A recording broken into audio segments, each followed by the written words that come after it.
Buenos días a todos los presentes en esta sala y también a los que están en la sala de al lado, que nos miran. Lamentablemente siempre tenemos cuestiones de espacio y debemos iniciar con un pedido de disculpa porque a veces no es lo mismo estar aquí que vernos por una pantalla, pero lamentablemente siempre tenemos estos problemas de espacio. Saben ustedes que la Corte Suprema tiene una actividad como cualquier tribunal que es jurisdiccional, es decir, decide casos, pero también es la cabeza de un poder del Estado y como tal tiene políticas de Estado. Y esas políticas de Estado se instrumentan a través de oficinas.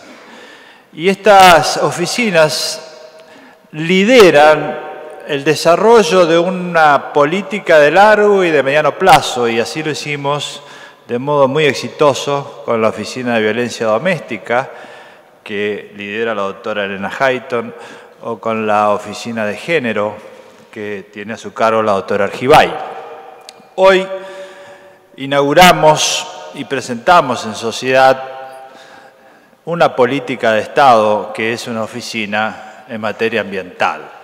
Por eso agradecemos a todos ustedes que nos acompañen en este acto, que para nosotros tiene un carácter institucional, tiene un carácter de iniciar y promover una política de Estado. Y con el ambiente ocurre algo muy particular, porque solemos pensar que la cuestión ambiental es algo que le compete a los artistas que sueñan utopías, o a los científicos que hacen grandes teorías, o a los juristas extremos, no a los gobernantes.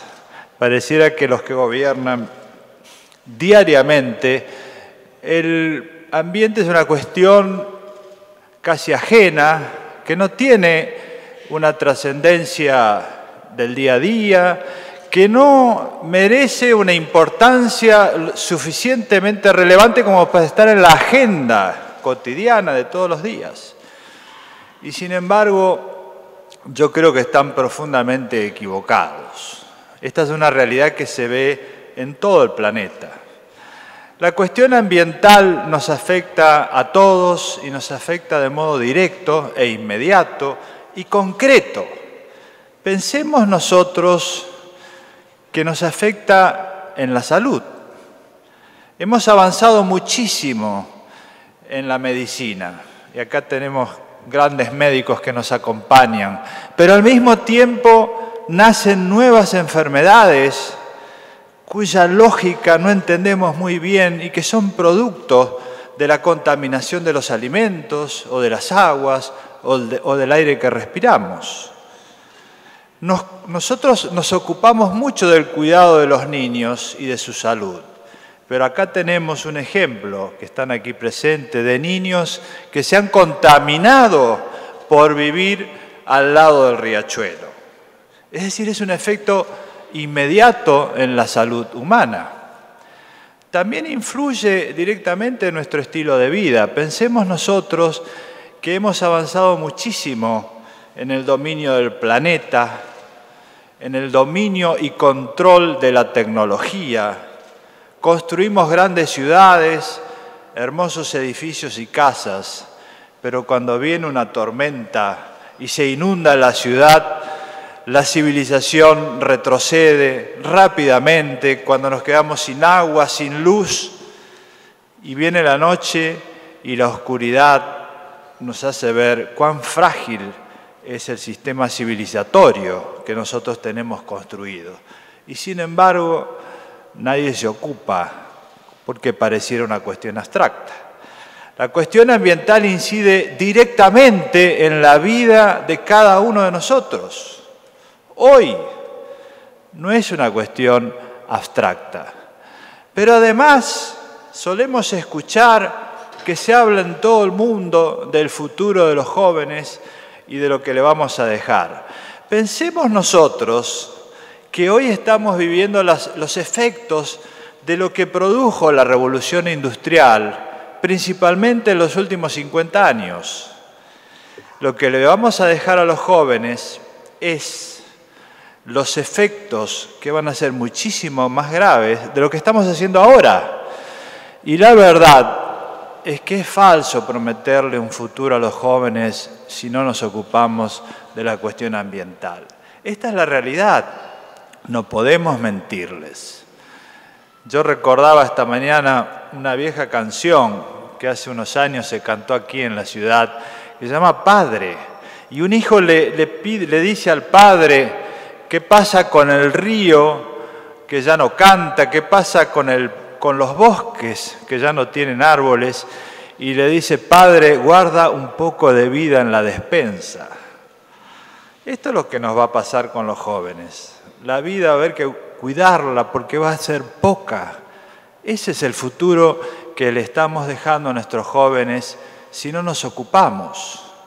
Esta es la tragedia que ocurre hoy en día cuando se dice que la cuestión ambiental es abstracta, que es teórica, y los gobiernos que deberían tener estados activos en este campo practican el dejar hacer, el dejar pasar, casi lo que se hacía en el siglo XVII o en el siglo XVI.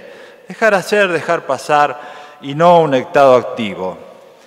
La pregunta es, ¿por qué sucede esto en el campo de la gobernabilidad? Si hay tanto impacto en la ciudadanía actual y futura. Hay algunos prejuicios.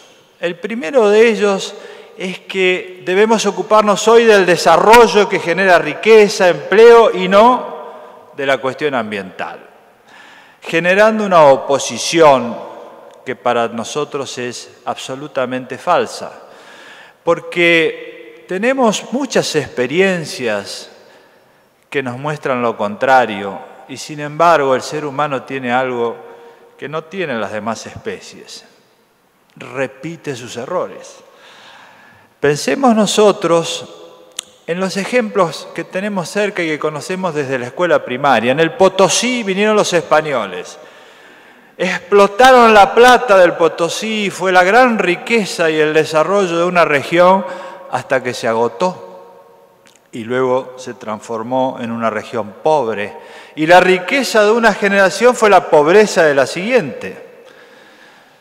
Pensemos en el norte argentino, donde vinieron los ingleses y se explotó el quebracho y fue la gran riqueza de una época hasta que se agotó el quebracho y luego fue la pobreza de la generación siguiente. La sobreexplotación en el Amazonas a través de la deforestación produjo una época de riqueza sucedida por otra de pobreza. Este es el camino suicida que tiene la civilización, que se basa en el desarrollo ilimitado y no en el desarrollo sustentable. No hay una oposición, sino más bien un cambio de dirección. El otro argumento es, hay que ocuparse de la distribución y de la igualdad, porque lo ambiental puede esperar. Y la realidad es que los efectos ambientales más graves los pagan los más humildes. Esto lo ha dicho la declaración de Río +20 firmada por los jueces, pero nosotros lo vemos aquí, en la causa Riachuelo, que se tramitó en la Corte y sigue actualmente en audiencias públicas. Los más afectados, el problema más importante que hemos tenido es el de la reubicación de masas poblacionales de gente muy humilde que vivía en las zonas más contaminadas y fueron y son los que más sufren. Es decir, no hay una contradicción entre la lucha por la igualdad y la lucha por el ambiente, sino más bien una relación de complementariedad. Debemos solucionar los dos temas al mismo tiempo. Como dijo Leonardo Boff, que actualmente es un gran luchador por la cuestión ambiental, si antes, y él lo dice él que fue un gran revolucionario en la época de la teoría de la liberación. Dice, si antes luchábamos porque escuchábamos el grito de los pobres, hoy hay que escuchar el grito de la tierra. Es decir, es de complementariedad la relación entre la desigualdad y la cuestión ambiental. Los dos merecen nuestros esfuerzos. Pero lo que sucede en realidad es que la gobernabilidad actual no se ocupa de este tema porque básicamente está estructurada para responder lo inmediato.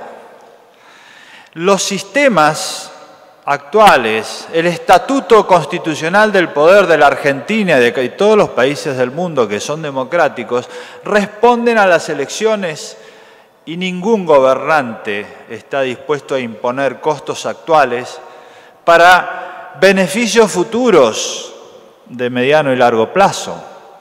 Por eso nosotros siempre decimos, se ocupan de las próximas elecciones y no de las próximas generaciones. Por esta razón es que Naciones Unidas ha insistido mucho en los denominados jugadores no ortodoxos, es decir, aquellos que no dependen del sistema electoral. Y por eso es tan importante la presencia de las organizaciones civiles, las organizaciones no gubernamentales, los ciudadanos, que no dependen de la cuestión electoral y que sí entienden que es necesario ocuparse de este tema. Y también Naciones Unidas insistió mucho en el rol de los poderes judiciales. Y nosotros hemos impulsado de esta Corte Suprema muchísimas causas ambientales, hemos participado e impulsado en Naciones Unidas, con las cuales estamos trabajando muy estrechamente, un comité de expertos internacionales que hoy integramos para seguir a nivel global cómo los poderes judiciales están actuando en materia ambiental. Recientemente en Chile hemos creado en la Cumbre Iberoamericana de Poderes Judiciales de Cortes Supremas una comisión ambiental para que también se haga un seguimiento de las decisiones de los jueces ambientales en nuestra región, que tiene particularidades. Y también lo hemos hecho en la Argentina a través de convenios que firmamos con la Junta Federal de Cortes, con la Asociación de Magistrados. Todos estamos trabajando institucionalmente y ahora lo hacemos en el marco de esta oficina, que lo que va a hacer es promover la capacitación, desarrollar la investigación, aplicar criterios ambientales en la propia organización de los tribunales. Pero lo que queremos decir es que no se trata de repetir el mismo conocimiento que hemos tenido hasta ahora, sino más bien de un cambio de mentalidad, un cambio cultural, o como lo decimos nosotros, un cambio de paradigma, cambio del modo de mirar. Porque hay algo que vemos en todo el planeta y es que la gobernabilidad actual está en manos de dirigentes que son culturalmente casi primitivos, porque el modo de pensar está atado a un sistema que ya no se utiliza, por ejemplo, en las ciencias. Acá tenemos la presencia de muchos científicos que nos acompañan y saben que hace muchos años que se piensa en términos de sistema y no en términos de causa-efecto. Y esto influye en la gobernabilidad. Pensar en términos de causa y efecto es la idea de Newton, Hay una causa, un efecto, y hoy se piensa de un modo muchísimo más complejo en la física, a través de la obra de Bertalan Fay o la obra de Prigogine, la teoría del caos, la teoría de los sistemas. Todo está interrelacionado, todo es un sistema en el cual cada parte influye en el resto. Y entonces tenemos que pensar sistémicamente. Y esto es tan importante para las ciencias como para las conductas de los ciudadanos y de los que gobiernan. De los ciudadanos, porque recién decía Yolanda Ortiz algo importantísimo, fue la primera secretaria de Ambiente que ha tenido este país hace muchísimos años, cuando no se hablaba del ambiente, que debemos pasar del ego ciudadano al ecociudadano. Una frase muy rica, porque en realidad nosotros estamos trabajando siempre con la idea de que los derechos individuales deben desarrollarse ilimitadamente, cuando en realidad tenemos que buscar la armonía de los derechos individuales con el sistema.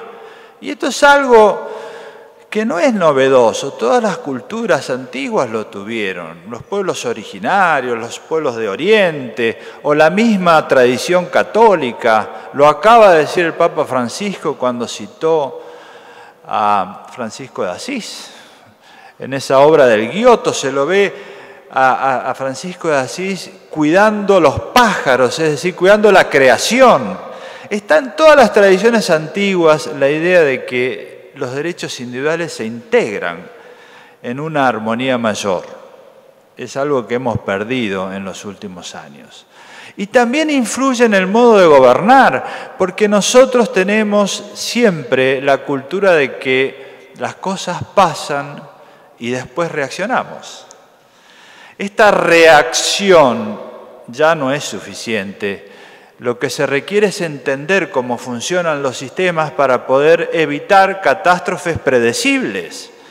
Porque cuando se inunda una ciudad, el modo antiguo de pensar es decir, llovió mucho, se inundó. Entonces la causa es una tormenta fuerte y la consecuencia es la inundación. Pero pensar sistémicamente esta y cualquier catástrofe implica decir, acá hay una cantidad de causas. Hubo alguien que edificó donde no debía, se construyó una barrera donde no se podía hacer, no se hicieron las suficientes predicciones, los sistemas de alarma. Cada uno puso una pequeña parte y en algún momento hubo un detonante y se produjo la catástrofe. Y esto ocurre en todas las catástrofes que tenemos en la Argentina. En la Argentina nos sorprende cada rato algo que pasa, pero si nosotros nos detuviéramos a mirar cómo funcionan los sistemas, casi todas estas sorpresas son predecibles porque hay muchísimas negligencias acumuladas, errores latentes, cosas de las cuales no nos ocupamos y en algún momento se produce la corrección. Lo que Maturana llama el equilibrio homeostático, es decir, en un momento los sistemas corrigen, buscan otro estado de equilibrio. Piensen ustedes lo que está pasando hoy con muchísimos sistemas ambientales, como el clima. Ya tenemos al doctor Canciani que sabe muchísimo de eso.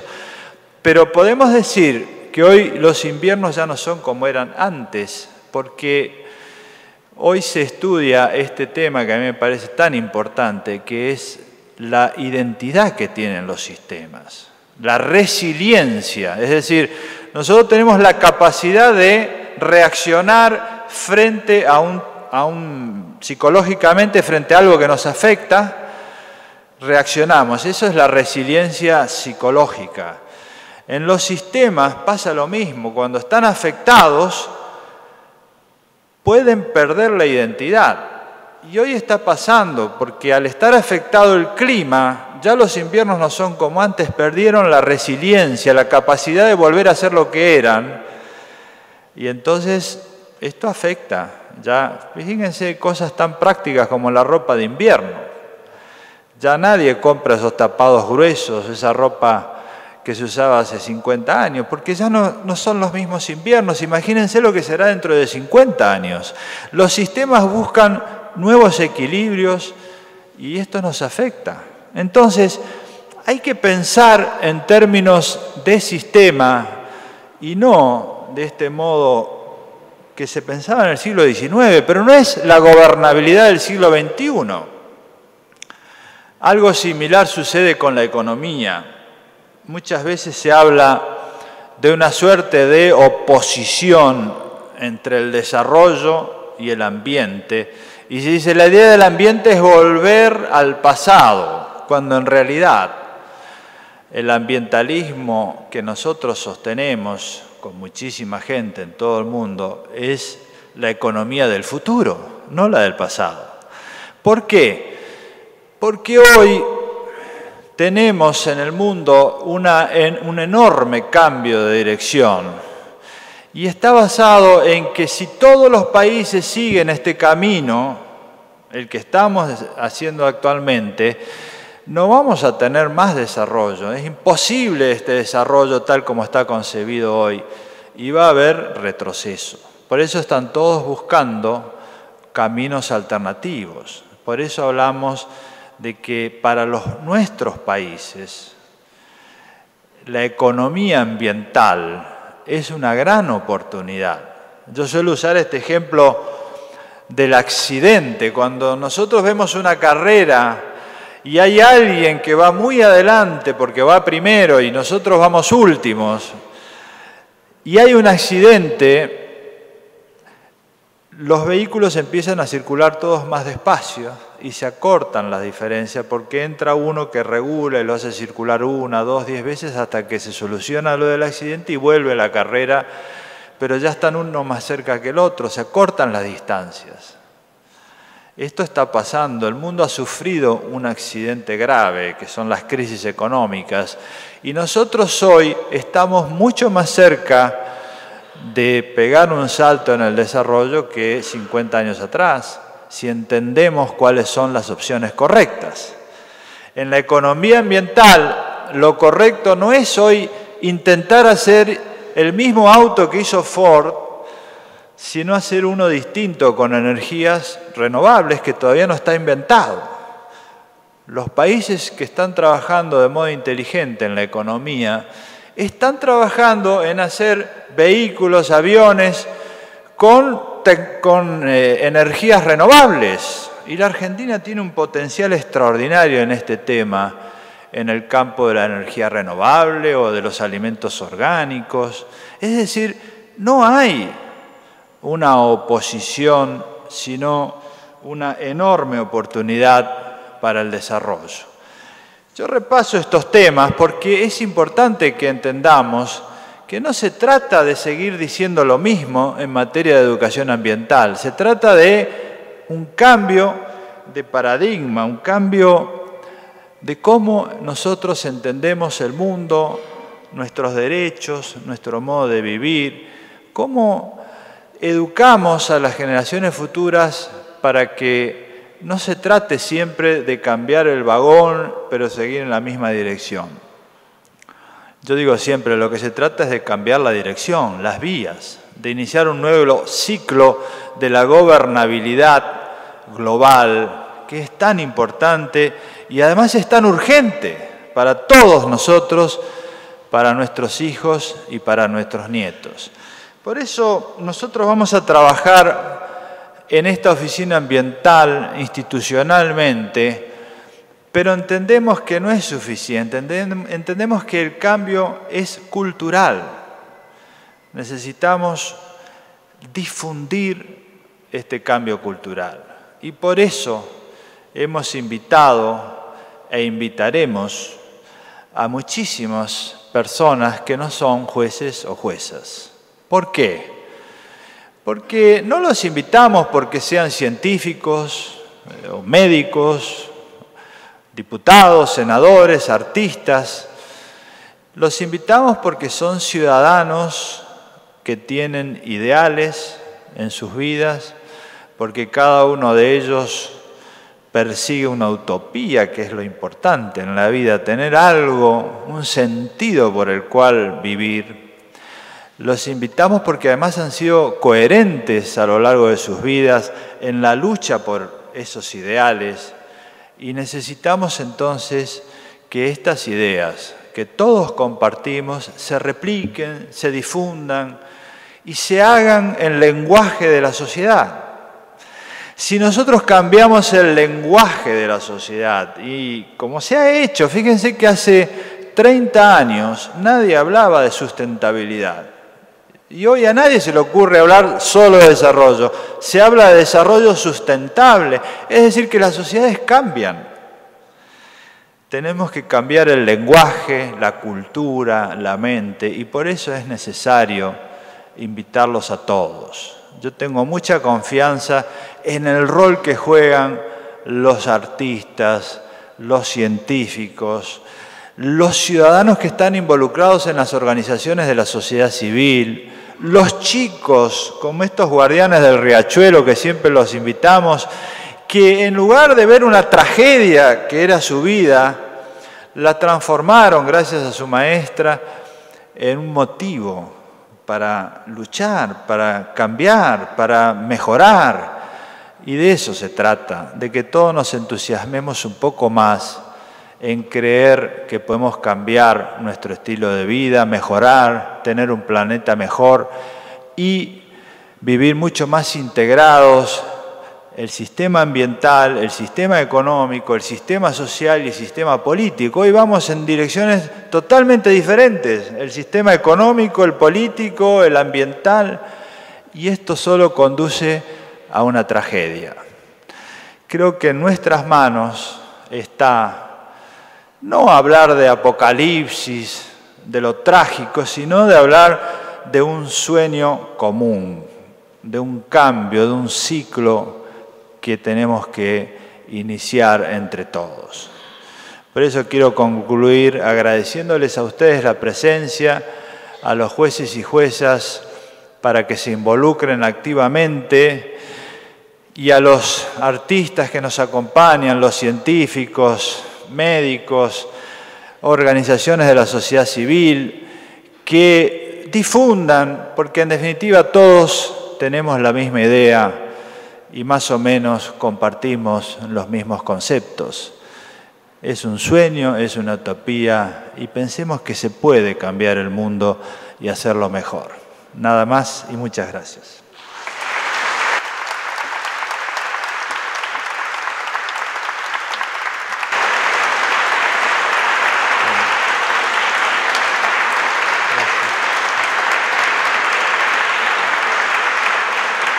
Muchas gracias. Seguidamente, para dar lectura a la declaración por un ambiente sustentable, invitamos a acercarse a la señora Nacha Guevara.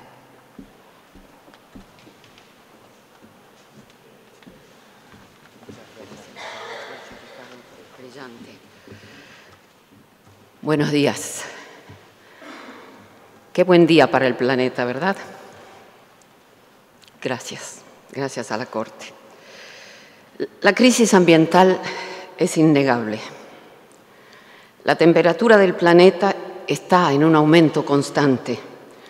Los glaciares se están derritiendo. Hay muchas especies en extinción. Los ríos y los mares están contaminados. Y gradual, pero irremediablemente, la vida en el planeta se hace más difícil. Estos cambios afectan directamente a cada uno de nosotros. Hemos visto que se han inundado ciudades con pérdidas tremendas y por la noche, sin luz ni asistencia, no hay seguridad alguna y la civilización se vuelve precaria. Hemos vuelto a tener miedo a las tormentas y a la aparición de enfermedades incurables como sucedía en la antigüedad. El agua potable, esencial para la vida, será un bien escaso y costoso para las generaciones futuras.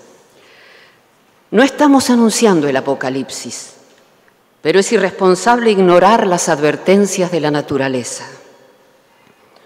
Un cambio en la cultura. Es necesario repensar el individualismo excesivo que se expresa tanto en la explotación insensata de los recursos como en el consumo ilimitado. Es imprescindible desarrollar una cultura más integrada con la naturaleza, que permita conciliar los derechos individuales con los colectivos. Esta concepción no es nueva, ya que existió tanto en los pueblos originarios que respetaban la madre tierra, como en la religión cristiana, en la que Francisco de Asís hablaba del cuidado de la creación, como en el Antiguo Oriente, que pensaba al ser humano dentro de un sistema. Un cambio en la economía. Es necesario repensar la economía. La oposición entre desarrollo y ambiente es un modo erróneo de plantear el problema. Hay un desarrollo sostenible y nuestro país está en una posición inmejorable para desarrollar una economía sustentable, con energías renovables, alimentos orgánicos y bienes de consumo reciclables. Es una oportunidad, no una oposición. Un cambio en la gobernabilidad. Es necesario un cambio en la gobernabilidad. No se puede seguir pensando solo en la reacción frente a las catástrofes que son predecibles. Los dirigentes del siglo XXI deben tener políticas de prevención y pensar que todo es un sistema interrelacionado. Los dirigentes deben dar participación a la comunidad y no reprimir la protesta cuando es legítima. Se trata de proponer en lugar de oponer. Se trata de anunciar en lugar de denunciar. Y hay que reaccionar, porque es falso prometer un futuro a los jóvenes si no enfrentamos la crisis ambiental. Muchas gracias.